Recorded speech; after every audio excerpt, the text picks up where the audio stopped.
Yo, what's going on, guys? We're hearing that the Philadelphia 76ers have interest in Tyus Jones. And that's definitely interesting because Tyus Jones would be a great addition for this team if you guys just look at them.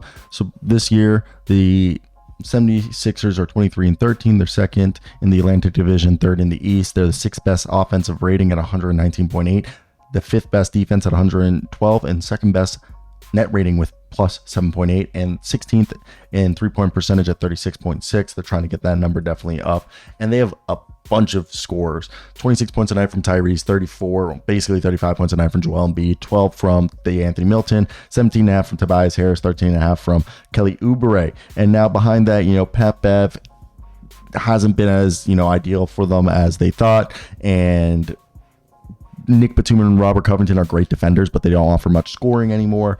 Marcus Morris, he's only playing limited minutes, so they can't give him much scoring. And then, you have the same thing. Paul Reed's not much of a scorer. Daniel House is just kind of a shooter. So they're looking into Tyus Jones, we're hearing, as the report specifically says that the Sixers are one of the teams that would like to add Jones, but are only offering well below the asking price, which includes a first round pick at this point. Tyus Jones is making, I believe, just about $12 million. We'll get confirmation on that in a second.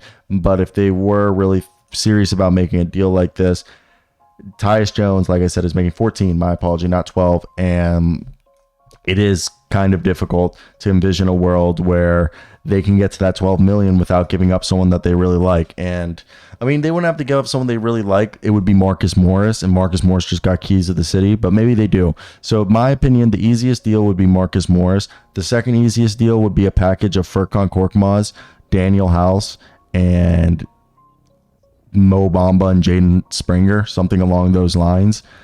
And is it worth it? Like, what are you getting from Tyus Jones if you're a fan of the Sixers? Well, he's going to be the best backup point guard in the NBA. He's, already an above average NBA starter who never turns the ball over. He literally has under one turnover per game for his career. And he's still a really good creator, not only for himself, but for others. And he does a great job of running the pick and roll. Imagine Joel Embiid and him. And he's, like I've said, for his career, has been considered the best backup point guard in the league.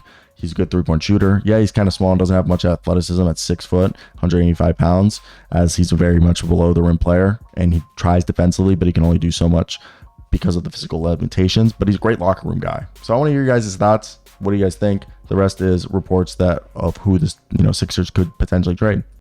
We've all been waiting for Philly to do it. So they've got several trade pieces: Marcus Morris, Nick Batum, Robert Covington, or KJ, not RJ, KJ Hampton, and Furkan Korkmaz.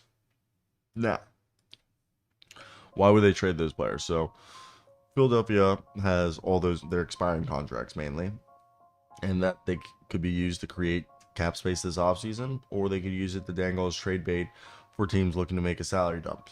Now, the team has expressed exploratory interest in moving KJ Martin. They've had teams reach out. He's an unrestricted free agent in July, and despite his limited role since joining the Sixers, several rival teams are intrigued after he averaged 13 points and 5.5 rebounds for the Rockets and played in all 82 games.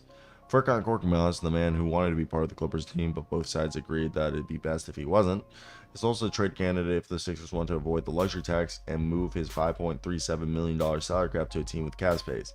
Marcus Morris, Nick Batum, and Robert Covington bring up your salary to 37. And realistically, DeMar DeRozan and Zach LaVine are the guys that they could go after. I don't think there's really going to be a big market out there for like stars. So, I mean, unless I really think they're going after DeMar or Zach LaVine. I mean, DeMar gives up a playmaker, but he is on an expiring deal.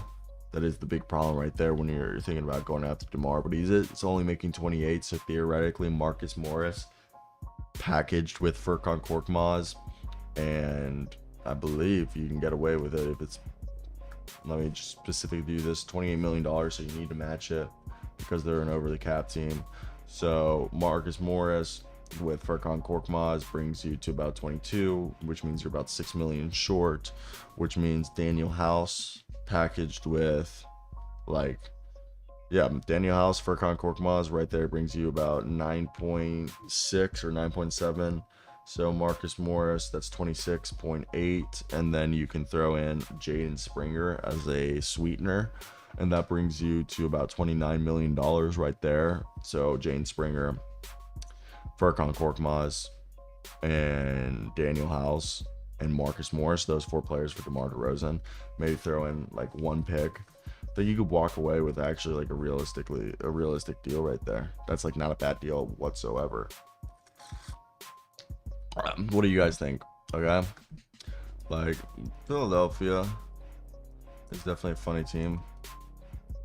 As I mean, this team looks way better than the team with James Harden. It just looks like a better fit to next to Joel Embiid. So the irony there is what I think is the most funniest part about all this. But what is your expectations? Are they going to keep the team together or just wait to the offseason?